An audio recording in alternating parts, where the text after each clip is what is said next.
새벽 4시 창문 틈으로 스며든 냉기가 목 뒤를 스쳤습니다. 복도 끝 형광등이 2초 간격으로 깜빡이며 금속 냄새를 번지게 했죠. 전화벨이 3번 울리고 멈추는 신호가 조건처럼 반복되자 심장이 걸쇠에 매달린 듯 내려앉았습니다. 벽시계 초침이 60칸을 더 걸어갈 동안 나는 커튼 사이의 검은 차에서 번지는 담배 불빛 하나만 바라봤습니다. 문틈 너머로 스며든 저음의 발자국이 현관에 닿는 순간 공기가 한층 더 얇아졌습니다. 여기서 잠깐. 여러분의 작은 관심이 더 많은 이야기를 세상에 전할 수 있는 힘이 됩니다. 구독과 좋아요로 함께 해주세요. 나는 리경호입니다. 평양 노동당 본부로 출근하던 15년 동안 검은 정장을 벗은 날이 거의 없었죠. 비밀 재정실 외화 조달국 부국장으로서 회의실마다에 쌓인 서류 뭉치와 암호표를 삶의 전부처럼 다뤘습니다. 해외 합작 법인의 숫자가 늘어날수록 집 식탁 위 양주가 바뀌었고 냉장고엔 외국산 커피가 채워졌습니다. 겉으론 번듯했지만 2021년 초부터 귓불을 간지리는 균열 소리가 집안을 떠나지 않았어요. 보이부 차량이 아파트 앞 골목을 원을 그리며 돌았습니다.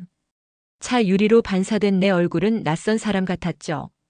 전화기를 들면 딸깍하는 소리가 무성 영화처럼 끼어들었고 수화기 너머 숨소리는 말보다 솔직했습니다. 이웃은 인사를 건네지 않았고 엘리베이터 안에서 마주친 관리원은 바닥에 먼지만 쓸었습니다. 도시의 소음은 여전했는데 오직 우리 집 문 앞만 새벽마다 물러서지 않는 어둠이 깔렸습니다. 결정적인 한 문장을 들은 날이었습니다. 인사자료를 관리하는 참모 한 사람이 복도 모서리에서 입술을 거의 움직이지 않고 속삭였죠. 조심하라 했습니다. 명단에 올랐다는 말은 끝내 꺼내지 않았지만 그 침묵이 문장보다 명확했어요. 다리가 잠깐 흔들렸고 혀끝에서 쇠맛이 났습니다. 그 순간 나는 알았습니다. 나와 가족에게 허락된 시간이 많지 않다는 사실을요. 집으로 돌아오는 길 손바닥은 이미 젖어 있었습니다. 아내는 내 눈을 오래 들여다보다가 묻지 않았고 대신 따뜻한 차를 내왔죠. 아들 리준혁은 군복 상에 단추를 끼우다 멈춘 채 아버지라는 말을 삼켰습니다. 딸 리서연은 책장을 덮고 고개를 끄덕였어요. 말보다 확실한 동의가 식탁 위에 놓였습니다. 그날 밤 나는 가족 앞에서 짧게 말했습니다. 우리 움직여야 합니다. 지금이 아니면 늦습니다. 탈출은 감정이 아니라 구조였습니다. 감시망의 눈은 일정한 리듬으로 회전했고 교대는 이 시간 간격으로 바뀌었죠. 나는 오래 다뤄온 결제 기록처럼 강가의 시간표를 표로 그렸습니다. 어느 초소의 램프가 10분마다 흔들리는지, 어느 순찰견이 소음에 민감한지, 어느 병사가 차를 좋아하는지까지 행마다 적었습니다. 누군가에겐 사소한 관찰이었겠지만 우리 가족에겐 다리를 건너는 발판이었습니다. 수면제를 선택지에서 지웠습니다. 냄새와 색의 리스크가 컸어요. 대신 나는 소음을 택했죠. 밤바람이 강해지는 날을 기다렸고 드론 하나를 조립했습니다. 프로펠러가 낡은 냉장고처럼 웅웅대는 음역을 내도록 조정했어요. 개가 예민하게 반응하는 구간은 2km 근처였습니다. 드론은 유인이고 탈출의 실제 길은 강둑을 따라 숨은 우수관이었죠. 폭은 넉넉지 않았지만 어른 한 명이 엎드려 기어갈 수 있을 만큼은 되었습니다. 실행 이틀 전 나는 초소 근처 벤치에 앉아 병 보온병을 꺼냈습니다. 경계병 둘이 찻잔을 손에 쥐자 김이 하얗게 피어올랐어요. 몸이 풀린 말투가 귀에 들어왔습니다. 교대까지 남은 시간이 몇 분인지, 담배를 피우러 자리를 비우는 버릇이 누구에게 있는지 나는 무심한 표정으로 듣고 또 들었죠. 들을수록 마음이 차분해졌습니다. 계획은 숫자로 선명해지고 숫자는 공포를 초과하는 순간이 오니까요. 실행일 밤 하늘은 구름을 얇게 두른 채 습기를 머금었습니다. 드론은 강 건너 어둠 속으로 떠올랐고 소음은 둑길을 따라 퍼졌죠. 순찰견이 먼저 반응했습니다. 낮게 깐짖음이 길게 이어졌고 한 병사가 손전등을 들고 소리를 쫓았습니다. 그 순간 우리는 움직였어요. 아내가 앞, 내가 중간, 준혁과 서연이 뒤를 받쳤습니다. 우수관 입구는 풀잎에 가려져 있었고 흙냄새가 코를 훑었죠. 물방울이 쇠벽을 타고 떨어지며 작은 북소리를 냈습니다. 배로 숨을 쉬었습니다.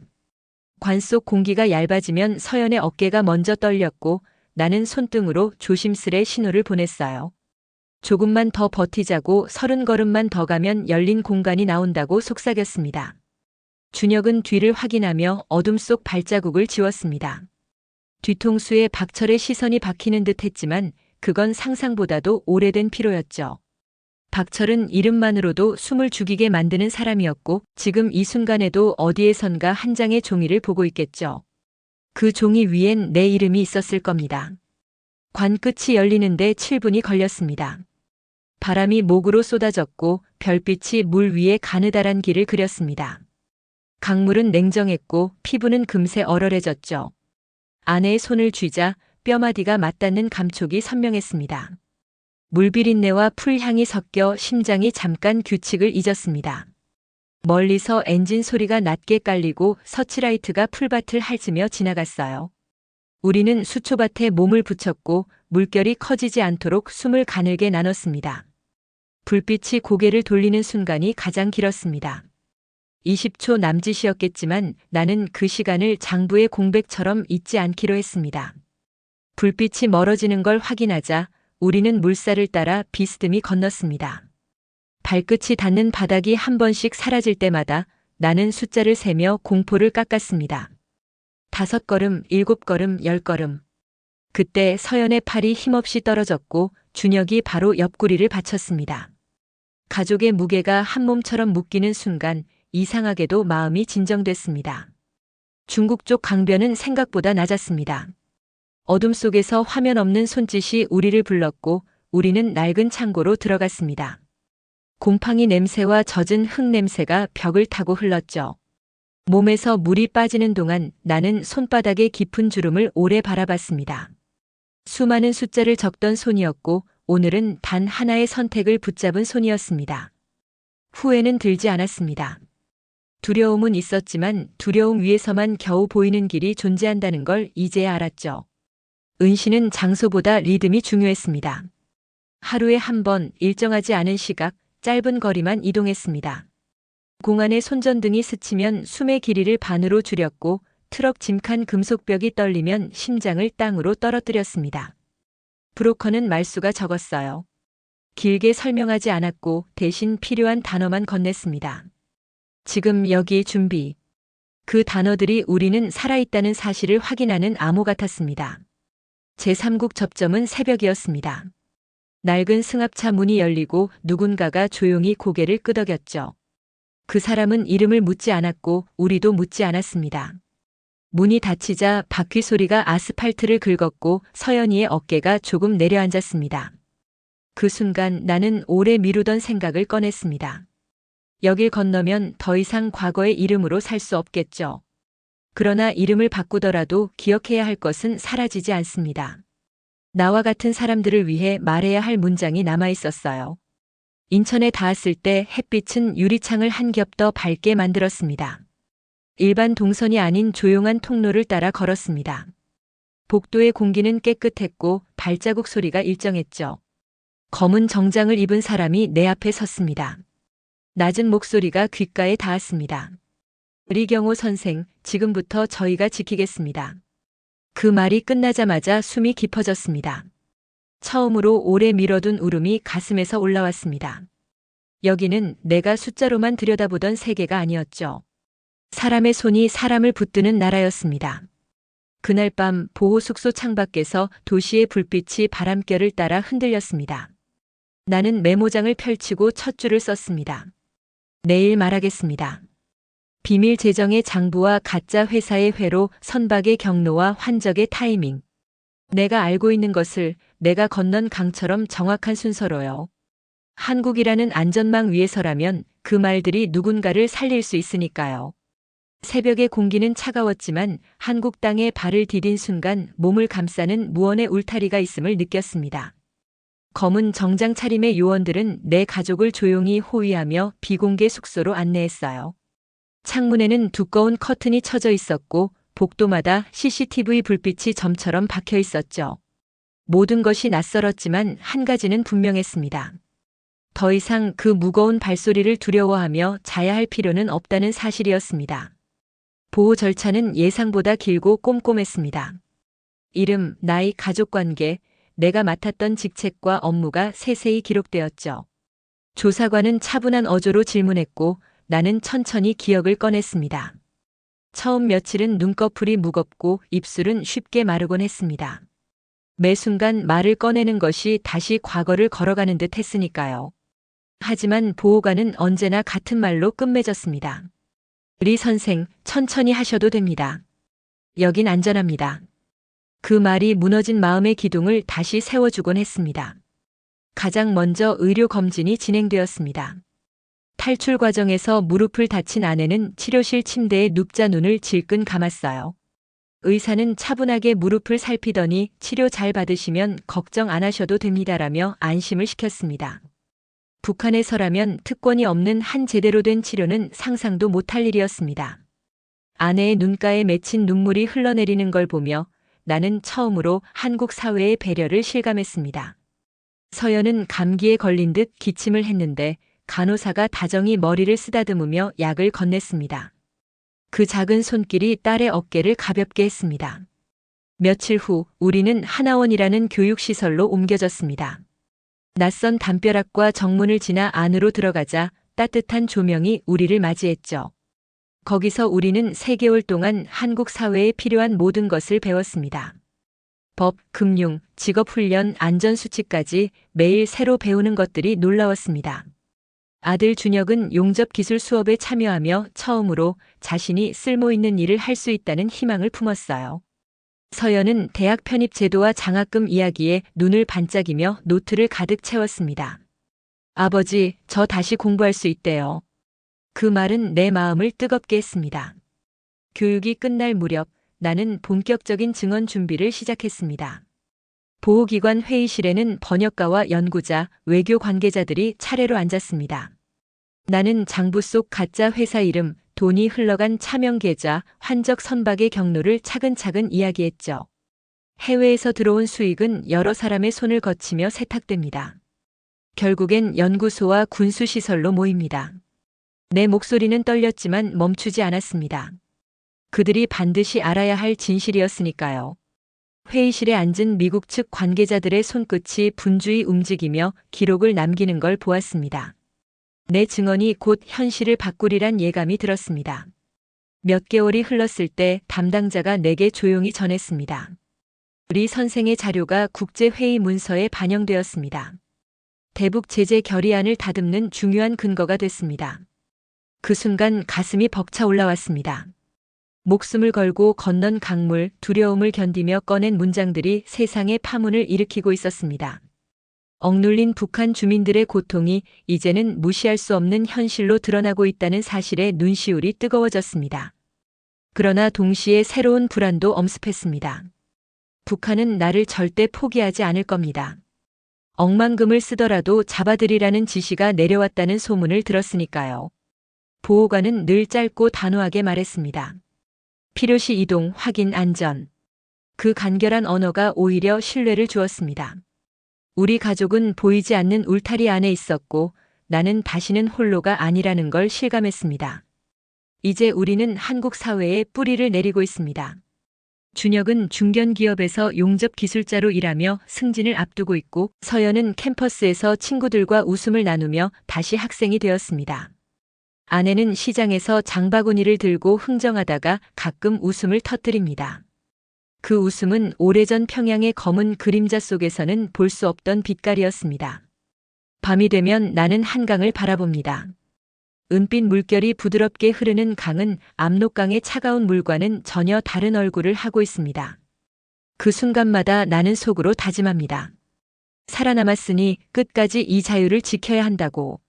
내 증언이 국제사회의 움직임을 바꾸었고 다른 탈북민들의 지원 체계가 더 강화되었다는 사실은 작은 위안이 됩니다.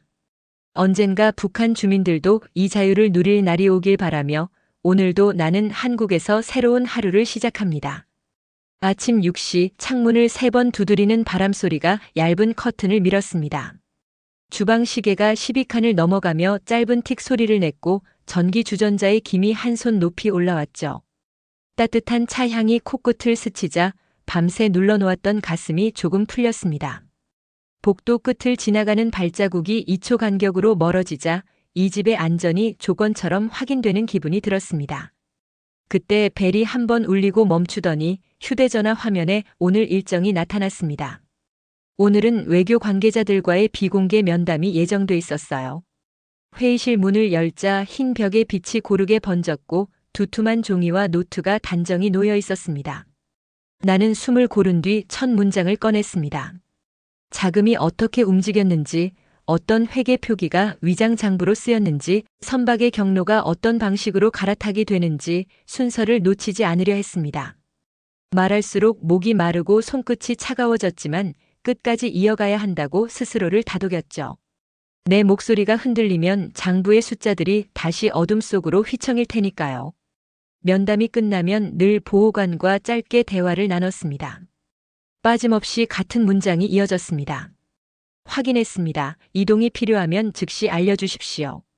그 간결함이 나를 평온으로 이끌었어요.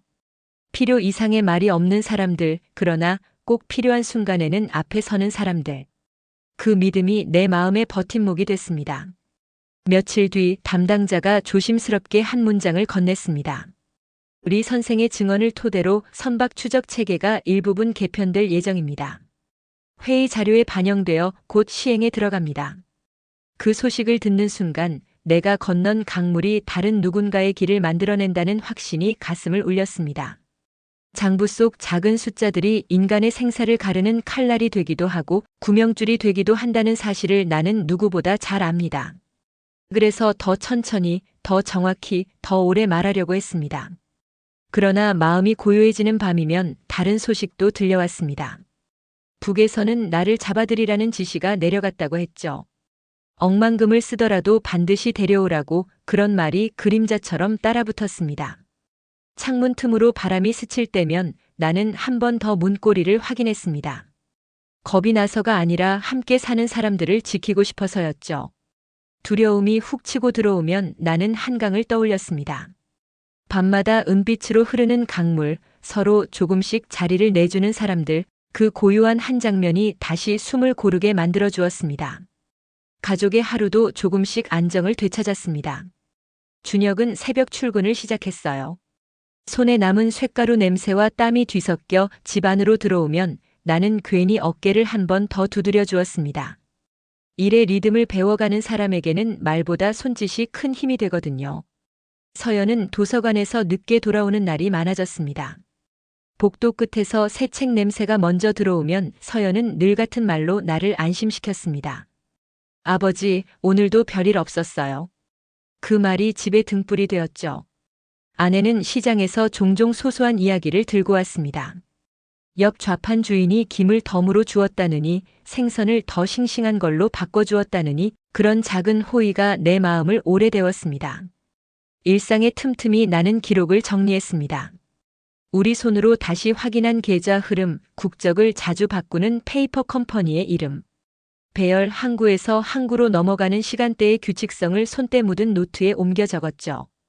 때로는 오래된 기억이 정확한지 검토하려고 눈을 감고 그 방의 냄새, 그 책상 위 먼지, 그날 들었던 장화 소리까지 더듬었습니다.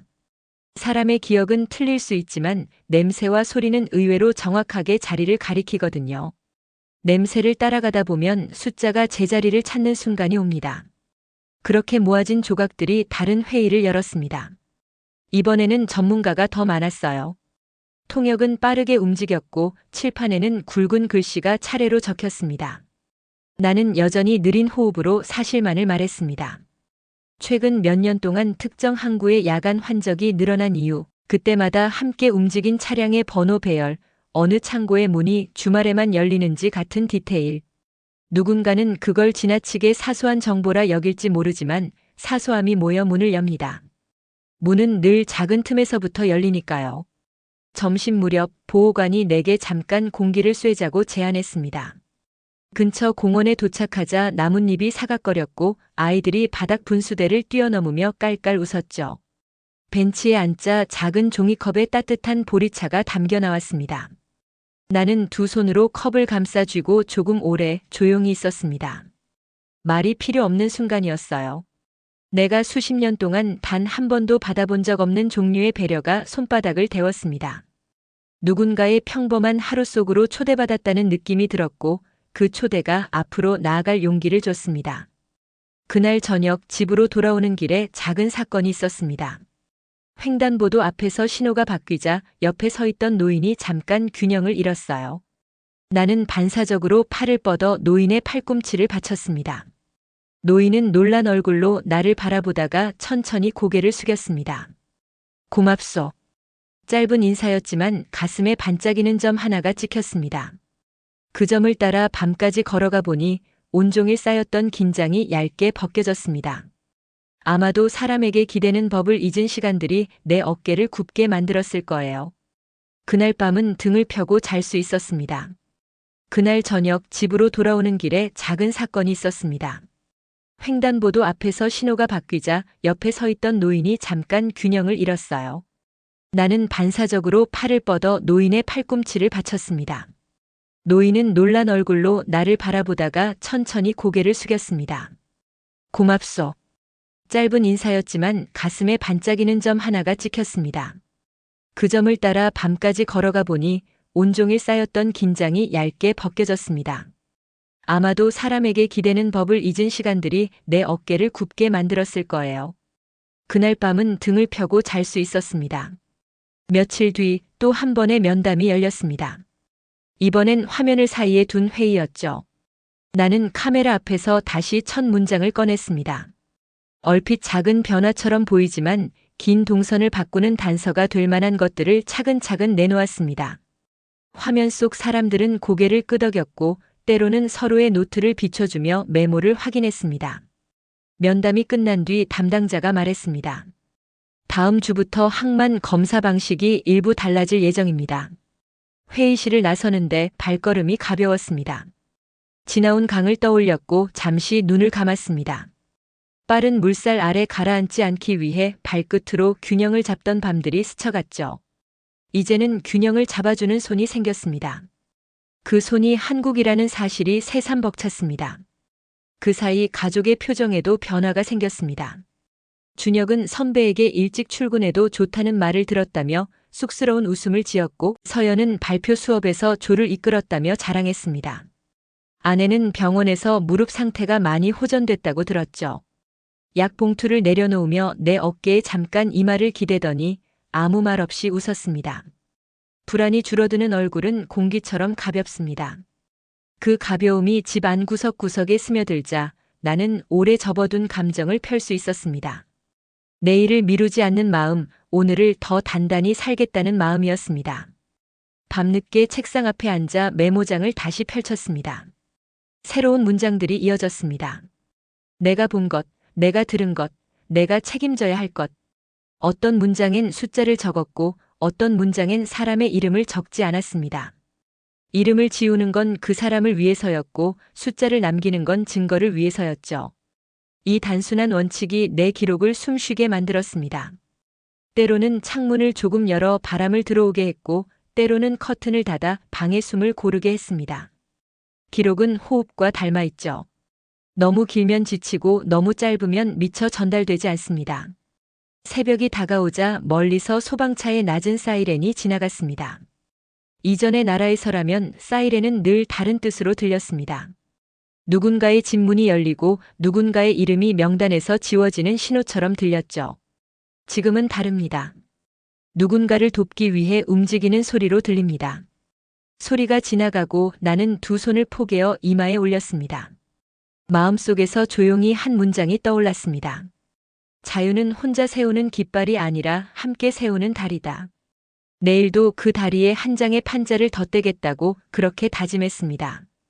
다음 날 오전 보호관에게서 짧은 연락이 왔습니다. 이동 계획을 점검하겠습니다. 나는 곧장 준비를 마치고 문을 열었죠. 복도 공기가 깨끗했고 문득 양복 재킷 안쪽 주머니에서 작은 파우치를 꺼냈습니다. 강을 건너던 날 젖은 손으로 움켜쥐고 있던 오래된 노트 조각이었습니다. 종이에서 아직도 흙냄새가 났습니다. 나는 그 종이를 천천히 접어 새로운 노트의 첫 장에 붙였어요. 과거의 흙이 미래의 기록을 붙드는 걸 보니 이상하게 힘이 났습니다. 그리고 생각했습니다. 내가 가진 모든 것을 다 말하자고요. 두려움을 줄 만큼 충분히 말하고 누군가를 살릴 만큼 구체적으로 말하자고요. 오후 회의는 예상보다 길었습니다. 중간중간 물 한 잔으로 목을 축였고 질문은 더 날카로워졌습니다. 나는 사실을 사실로만 대답했습니다. 추측을 섞지 않았고 기억이 희미하면 확인하겠다는 말로 밀었습니다. 회의가 끝날 무렵 한 관계자가 조심스럽게 내게 인사를 건넸습니다. 덕분에 놓치고 있던 연결고리를 찾았습니다. 그 말은 오래 맴돌았습니다. 누군가의 덕분이라는 말에 내가 오래 묶여있던 매듭이 조금 느슨해졌거든요. 사람이 사람에게 건네는 감사는 생각보다 많은 것을 바꿉니다. 나는 고개를 숙여 답했습니다. 저도 누군가의 덕분으로 여기까지 왔습니다. 집으로 돌아오는 길 하늘은 맑았고 바람은 상쾌했습니다. 횡단보도 건너편에 서 있던 아이가 엄마 손을 잡고 하늘을 가리켰습니다. 구름이 배 모양으로 떠 있었죠. 나는 잠깐 걸음을 멈추고 그 구름을 올려다봤습니다. 강을 건너던 밤 물살 아래서 찾던 균형이 떠올랐습니다. 그때와 달리 지금은 바람이 등을 밀어주고 있었습니다. 그 힘이 한국이라는 사실을 다시 한번 마음 깊이 새겼습니다. 집 현관을 여니 아내가 식탁에 국을 올려놓고 있었습니다. 김이 피어오르는 냄새가 방 안을 돌았고 서연은 그릇을 나르며 무엇인가 흥얼거렸죠. 준혁은 금속대국을 손등으로 닦아내며 의자에 앉았습니다. 나는 조용히 자리에 앉아 국을 한 숟갈 떴습니다. 뜨거움이 혀끝을 스치고 목을 지나자 온몸이 따뜻해졌습니다.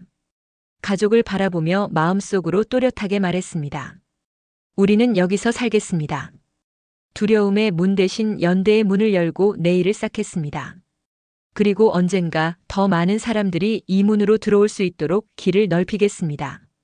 그날 밤 다시 기록을 펼치며 마지막 줄을 썼습니다. 내일도 말하겠습니다. 이 말이 끝나면 한강의 물결을 보러 나가겠습니다. 돌아오는 길에 누군가에게 자리를 내어줄 마음으로 다시 시작하겠습니다. 내일 아침 6시가 오면 또 다른 문이 열릴 테니까요. 아침 7시 부엌 창문을 두드리는 햇살이 식탁 위 그릇을 반짝이게 만들었습니다. 시계 바늘은 분명히 앞으로만 가고 있었지만 내 가슴은 여전히 과거와 현재 사이에서 줄다리기를 하고 있었죠. 국을 떠올리던 손이 잠깐 멈추자 아내가 눈길을 주며 미소를 지었습니다. 오늘도 회의 있죠? 그 말에 나는 고개를 끄덕였습니다. 준비된 듯 차분했지만 속은 늘 새벽처럼 긴장으로 얼어 있었습니다. 회의실에 들어서면 공기는 다르게 움직였습니다. 벽에 걸린 지도가 빛을 받아 반짝였고 종이 위 글씨가 내 시선을 붙잡았죠. 나는 숨을 고르며 첫 장을 펼쳤습니다. 이번에는 환적에 쓰이는 창고와 선박 번호가 중심이었습니다. 기억을 꺼내는 순간마다 목 뒤가 뻣뻣해졌지만 내 말이 국제사회의 장부에 기록된다는 사실이 힘을 줬습니다. 관계자들의 손끝이 바쁘게 움직였고 어떤 이는 의자에 몸을 기울이며 집중했습니다. 그들의 눈빛 속에서 나는 단순한 탈북자가 아닌 증언자로 서 있음을 느꼈습니다. 회의가 끝나자 보호관이 잠시 산책을 권했습니다. 바람이 불어오는 길목에서 아이들의 웃음소리가 공원 가득 울렸습니다. 낯선 곳에서 들려오는 평범한 웃음, 그게 내 귀를 울렸습니다. 북한에서는 아이들의 웃음이 공포에 눌려 금세 사라지곤 했습니다. 그러나 여기서는 다릅니다. 웃음이 길게 이어졌고 그 길 위에 또 다른 웃음이 겹쳐졌습니다. 나는 잠시 걸음을 멈추고 하늘을 올려다봤습니다. 구름이 흩어지며 푸른 틈이 열렸습니다. 그 순간 내가 찾던 답이 조금 선명해졌습니다. 자유란 이렇게 일상의 틈에서 스스로 자라는 것이라는 걸요. 저녁 무렵 집으로 돌아오면 가족은 저마다의 하루를 풀어놓았습니다. 준혁은 작업장에서 배운 용접 기술을 설명하며 손짓을 곁들였고 서연은 발표 수업에서 교수에게 칭찬을 받았다며 얼굴이 붉어졌습니다. 아내는 시장에서 받은 작은 친절을 이야기하며 환하게 웃었습니다. 가족의 웃음소리가 방 안 가득 번질 때 나는 더는 과거의 어둠 속 이름으로 살고 있지 않음을 실감했습니다. 우리 집의 공기는 이제 다른 리듬으로 흐르고 있었습니다. 그 리듬은 두려움이 아니라 안도였습니다. 밤이면 책상 앞에 앉아 기록을 이어갔습니다. 종이 위에는 계좌 흐름, 창고 주소, 선박 번호가 줄지어 적혔습니다. 손끝은 무거웠지만 마음은 점점 가벼워졌습니다. 기록은 나 자신에게도 증거였습니다. 내가 왜 살아남았는지, 왜 이 자리에 서 있는지를 잊지 않게 해주는 나침반이었죠. 노트의 첫 장에는 압록강 물에 젖은 종이 조각이 붙어 있었습니다. 과거의 어둠을 넘어온 증거이자 내일을 향한 다짐이었습니다. 며칠 뒤 담당자가 다시 찾아와 말했습니다. 우리 선생의 증언으로 특정 무역 경로가 차단되었습니다. 국제 협력이 더 강해질 겁니다. 그 말을 듣는 순간 내 심장이 2번 박동했습니다. 내가 한마디 한 문장으로 세상을 조금이라도 바꿀 수 있다는 사실. 그건 단순한 보람이 아니라 의무였습니다. 나 혼자가 아닌 여전히 북한 안에 남아있는 수많은 사람들을 위한 의무 말입니다. 그날 밤 나는 가족을 바라보며 조용히 속삭였습니다. 우리는 살아남았어. 이제는 다른 이들을 살리는 길을 걸어야 해. 아내는 고개를 끄덕였고 준혁과 서연은 굳은 표정 속에서도 눈빛으로 동의했습니다. 우리 가족은 더 이상 단순한 생존자가 아니라 증언자로 희망의 통로로 서 있었습니다. 자유는 값없이 주어진 게 아니라 목숨을 건 데가 위에서 세워진 달이었음을 그날 우리는 다시 확인했습니다. 아침 5시 30분 휴대전화 알람이 2번 울리고 멈췄습니다. 주방 조명은 한 단계 낮게 켜져 있었고 전기 주전자에서 김이 1초 간격으로 피어올랐죠. 창문을 여니 9월 바람이 미세한 물기와 흙 냄새를 끌고 들어왔습니다. 복도 끝 센서 등이 3번 전멸하더니 고정됐고 그 순간 마음속 경계도 한 칸 내려앉았습니다. 숨을 길게 뱉으니 밤새 눌러둔 어깨가 조금 풀리더군요. 오늘 일정은 오전 면담, 오후 보안 점검, 저녁 기록 정리였습니다. 보호관은 늘 같은 톤으로 말문을 열었죠. 우리 선생, 어제 공유한 항만 목록을 다시 확인하겠습니다. 그 한 문장이 내 하루의 속도를 정했습니다. 회의실 문을 열자 종이의 냄새가 먼저 맞았고 하얀 벽면에 붙은 세계 지도가 어제와는 다르게 보였어요. 내가 적어넣은 작은 점들이 해안선을 따라 길처럼 이어지고 있었으니까요. 첫 질문은 선박 식별 번호의 빈칸에 관한 것이었습니다. 여기서 왜 2주 간격으로 공백이 생깁니까? 나는 숨을 고르고 대답했습니다. 그 시기엔 항만 야적장 조명이 줄어듭니다. 야간 환적이 아니라 창고 내부 이동으로 바뀌는 겁니다. 말이 끝나자 노트북 타건 소리가 빠르게 이어졌습니다. 관계자들의 눈빛은 의심에서 확신으로 바뀌는 순간을 자주 보여주죠. 그 변화가 내 손끝의 떨림을 가라앉혔습니다. 중간 휴식 시간 보호관과 짧게 복도를 걸었습니다. 벽면에 설치된 비상등이 일정한 간격으로 푸른 빛을 던졌고 그 빛에 내 그림자가 얇게 늘어졌습니다. 보호관은 말을 아꼈지만 필요한 문장은 어김없이 꺼냈죠. 오늘은 이동 경로를 바꿉니다. 의심을 앞서서 차단하는 태도였고 그 단호함이 신뢰로 이어졌습니다. 나는 고개를 끄덕였고 그게 충분한 대답이 되었습니다. 오후엔 보안 점검이 이어졌습니다. 문과 창틀의 간격, CCTV 각도, 출입 기록의 시간대가 하나씩 점검됐죠. 종종 창밖을 스치는 오토바이 소리가 귓가를 건드리면 과거의 어두운 복도가 떠올랐습니다. 북에서 들리던 발자국 소리는 늘 결과를 동반했어요. 누군가의 문이 열리고 누군가의 이름이 명단에서 지워지던 밤들. 그러나 여기선 달랐습니다. 소리는 지나가고 문은 닫히고 기록은 남았습니다. 기록이 남는 사회는 사람을 지키죠. 그 단순한 진실을 지금 나는 매일 체감합니다. 저녁이 가까워질 무렵 담당자로부터 연락이 왔습니다. 국제회의에서 환적 차단 가이드라인이 수정됩니다. 우리 선생의 증언이 핵심 근거로 인용됐습니다. 짧은 문장이었지만 오래 울렸습니다. 강을 건너던 밤 물살 아래서 숨이 끊어질 듯 했던 시간들이 한순간에 떠올랐거든요. 그때 붙잡았던 통나무의 축축한 감촉, 서치라이트가 스치던 수초의 그림자, 서연의 떨리는 어깨. 그 모든 것이 오늘의 한 문장을 위해 있었던 것처럼 느껴졌습니다. 하지만 다른 소식도 있었습니다. 북쪽에서 현상금 소문이 더 커졌습니다. 보호관의 목소리는 변함없이 차분했죠. 그 차분함이 오히려 사실을 더 선명하게 만들었습니다. 나는 창가에 서서 바깥의 불빛을 바라봤습니다. 차들이 신호에 맞춰 조용히 움직였고 사람들은 누군가의 어깨를 피해 반 발짝씩 물러나며 길을 만들었죠. 낯선 나라에서 그 배려의 리듬이 내 신경을 풀어줬습니다. 이곳의 일상은 누군가를 밀어내는 대신 자리를 내어주는 방식으로 조직되어 있었습니다. 그 차이가 내게는 삶과 죽음의 경계만큼 컸습니다. 집에 돌아오니 준혁이 작업복을 벗어 의자에 걸고 있었습니다. 손등에 남은 쇳가루를 씻어내며 웃더군요. 아버지, 오늘은 용접선이 곧게 나왔어요. 서연은 도서관에서 빌린 책을 쌓아놓고 노트를 펼쳤습니다.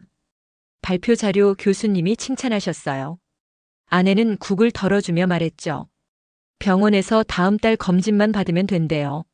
세 문장이 식탁 위에 내려앉는 순간 방 안의 공기가 환해졌습니다.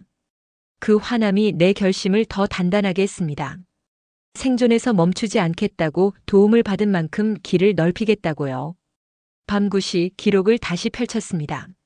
오늘 회의에서 나온 질문을 첫 장에 적고 보완할 증거 목록을 옆에 붙였죠. 숫자 옆에는 냄새와 소리, 촉감을 함께 적었습니다. 어떤 창고는 젖은 시멘트 냄새가 났고 어떤 부두는 야간에 쇠사슬 끌리는 소리가 더 많았어요. 사람의 기억은 감각을 붙이면 오래 버팁니다.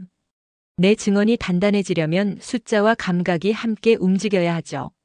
문득 휴대전화가 진동했습니다. 보호관이 보낸 메시지는 세 단어였습니다. 확인 이상 무. 그 짧은 문장을 읽는 순간 등뼈에 긴장이 빠져나갔습니다. 확인이라는 말은 누군가가 내 하루를 함께 짊어지고 있다는 신호였고 이상 무라는 말은 내 가족의 밤을 지키는 등불이었어요. 문장을 천천히 다시 읽고 나는 창문을 반쯤 열었습니다.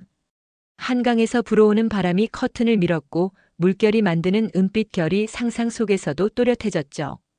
그 빛은 차갑지 않았습니다. 오래 기다린 온기였고 내가 품은 다짐의 색이기도 했습니다. 책상 옆 서랍을 열어 압록강에서 건너온 젖은 종이 조각을 한 번 더 만졌습니다. 손끝에 닿는 거친 결이 여전히 살아있었습니다. 나는 그 종이를 새 노트의 마지막 장에도 붙였죠.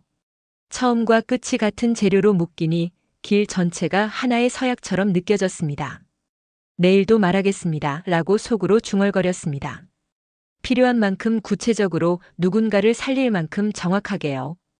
밤이 깊을수록 밖은 더 조용해졌습니다.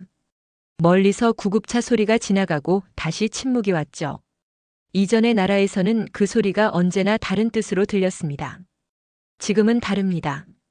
누군가를 돕기 위해 달려가는 소리로만 들립니다. 나는 두 손을 포개어 이마에 올리고 아주 작은 목소리로 한국에 고맙다고 말했습니다. 이 나라의 배려가 우리 가족의 삶을 바꾸었고 내 증언이 이 나라의 믿음을 통해 세계로 닿고 있으니까요. 언젠가 북의 사람들도 이런 밤을 당연히 누릴 수 있기를 그 소망을 오늘 기록의 마지막 줄에 적었습니다.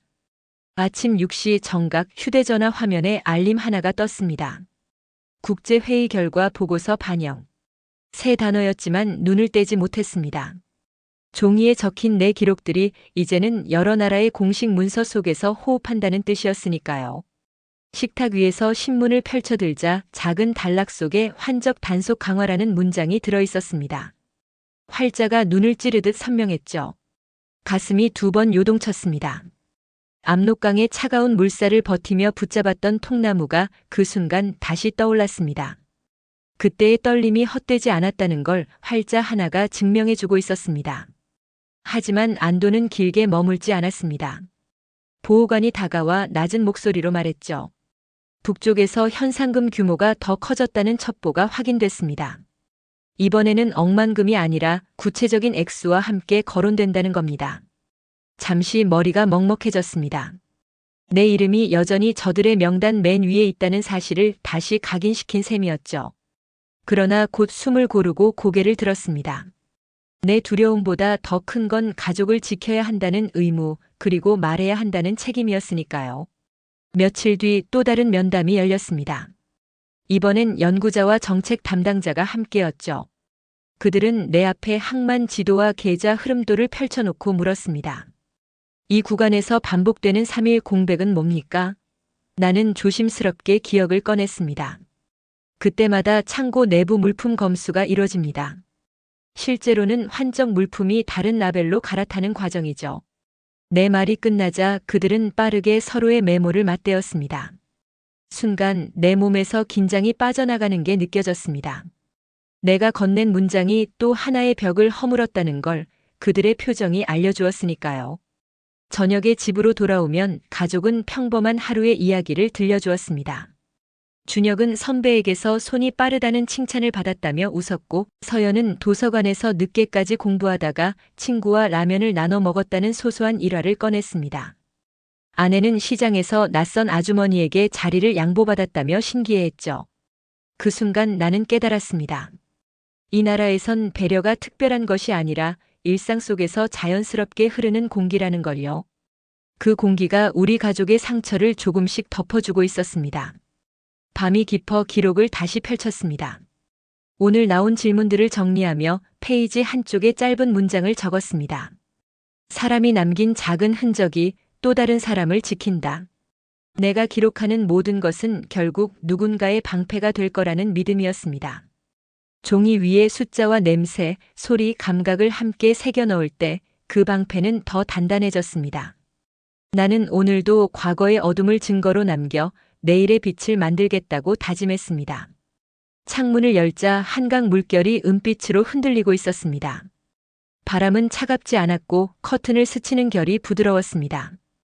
그 바람 속에서 나는 조용히 속삭였습니다. 살아남았으니 끝까지 말하겠다. 자유는 여기서 멈추는 게 아니라 아직 남아있는 이들에게 닿아야 한다. 아침 6시 10분 휴대전화가 한 번 진동했고 창밖 새소리가 두 번 겹쳤습니다. 주전자에서 김이 세 손 길이로 올라오고 빵 굽는 냄새가 집안을 부드럽게 채웠죠. 창틀 온도는 밤보다 한 칸 높아졌고 커튼 아래 그림자가 바닥에서 20cm쯤 떠 있었습니다.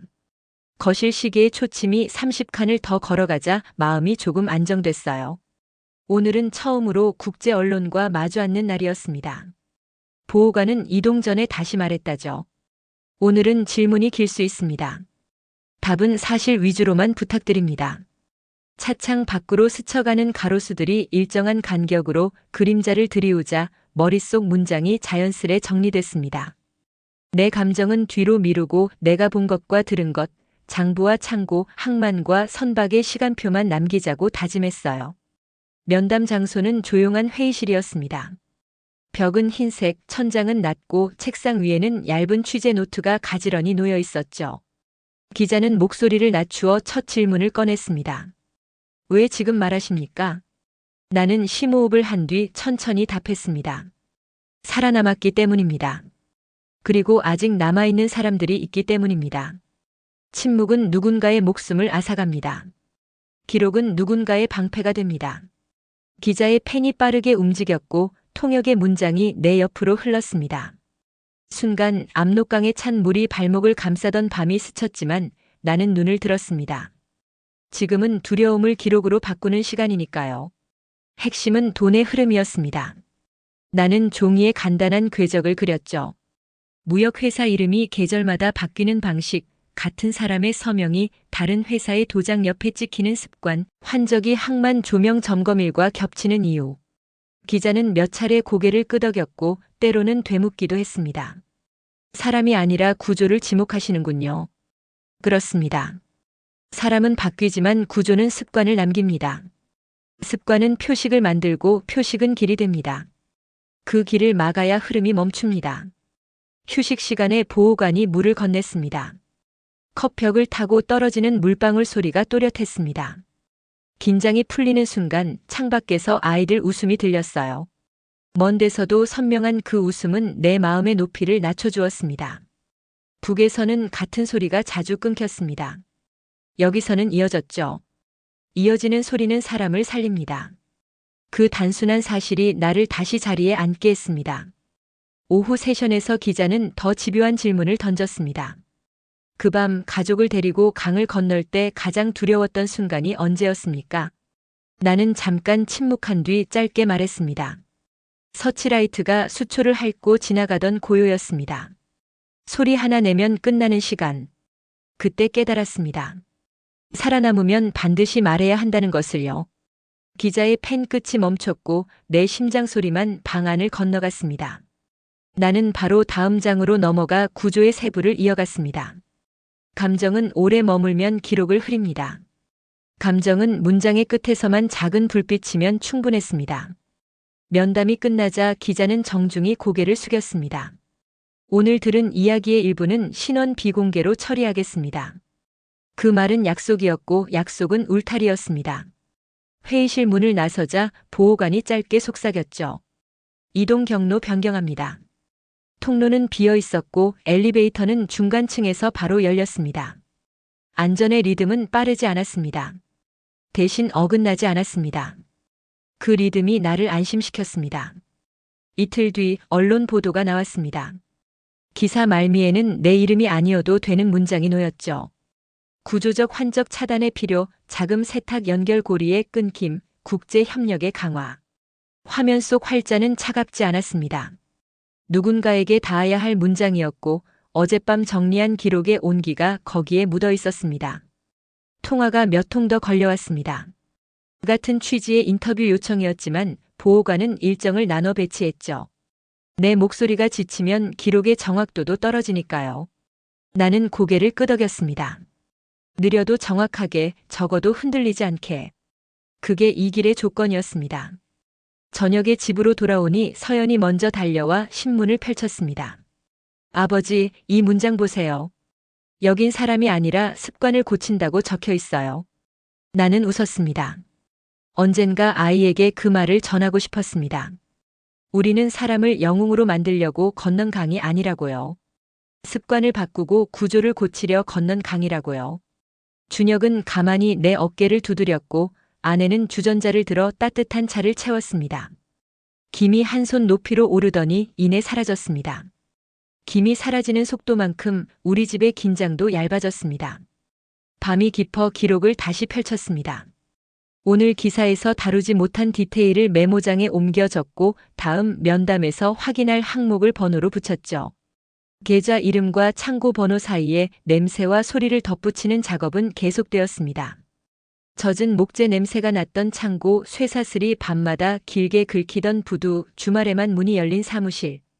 감각은 숫자를 붙잡아주고 숫자는 감각을 검증합니다.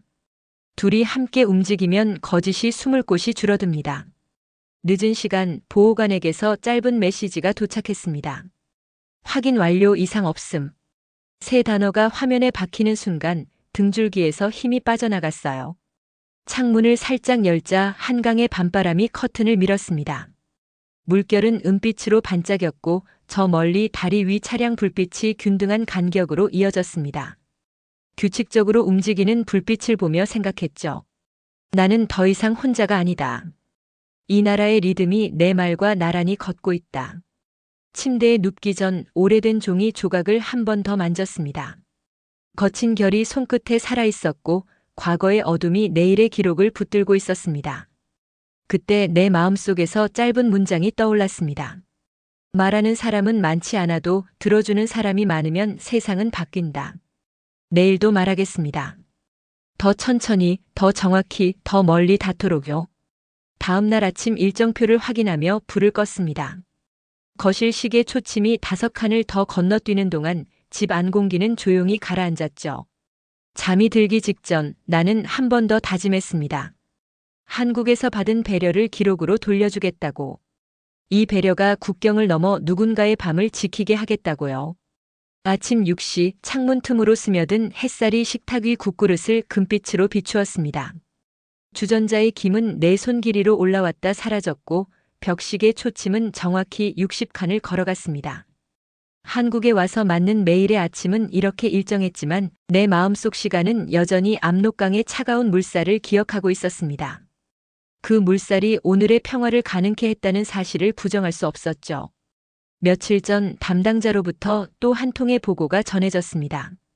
리 선생의 증언이 국제인권회의 안건에 공식 반영되었습니다. 북한 주민 지원 확대 논의가 시작됩니다. 짧은 문장이었지만 가슴이 크게 울렸습니다. 한밤중 떨리는 손으로 적어 내려갔던 장부의 조각들, 창고 냄새와 쇠사슬 소리까지 기록해둔 노트 한 장 한 장이 결국 세상의 변화를 이끌고 있었던 겁니다. 나는 천천히 창밖을 바라봤습니다. 한강 위 다리마다 불빛이 일정한 간격으로 이어져 있었고 그 불빛은 마치 새로운 길의 표식 같았습니다. 그러나 동시에 또 다른 소문도 들려왔습니다. 북쪽에서 나와 가족을 잡아들이라는 지시가 여전히 이어지고 있으며 현상금 규모가 더 커졌다는 이야기였습니다. 잠시 숨이 막혔지만 곧 마음을 가다듬었습니다. 두려움은 여전했지만 그 두려움보다 더 큰 건 책임이었습니다. 살아남은 이유는 단순히 생존이 아니라 말해야 할 의무였으니까요. 그 의무가 우리 가족을 이 땅에 세워주었고 앞으로도 지탱해줄 힘이 될 거라 믿었습니다. 집에 돌아오니 가족은 평범한 하루를 나누고 있었습니다. 준혁은 직장에서 기술 검증을 통과했다며 뿌듯해했고 서연은 도서관에서 친구들과 팀 과제를 준비하며 늦게 돌아왔습니다. 아내는 시장에서 만난 상인에게 생선을 덤으로 받았다며 미소를 지었죠. 이 작은 이야기들이 집안을 환하게 밝혔습니다. 나는 그 빛을 바라보며 속으로 중얼거렸습니다. 우리는 살아남았다. 그리고 이제는 희망을 나눠줄 차례다. 밤이 깊어 기록을 다시 펼쳤습니다. 오늘 들은 소문과 내일 나눌 이야기를 한 장에 적었습니다. 종이 위에 새겨진 문장은 단순한 글씨가 아니었습니다. 그것은 어둠 속에서 살아남은 자가 세상에 건네는 등불이었습니다. 내가 받은 한국의 배려와 보호가 누군가의 방패가 되기를, 나의 증언이 또 다른 생존으로 이어지기를 바랐습니다.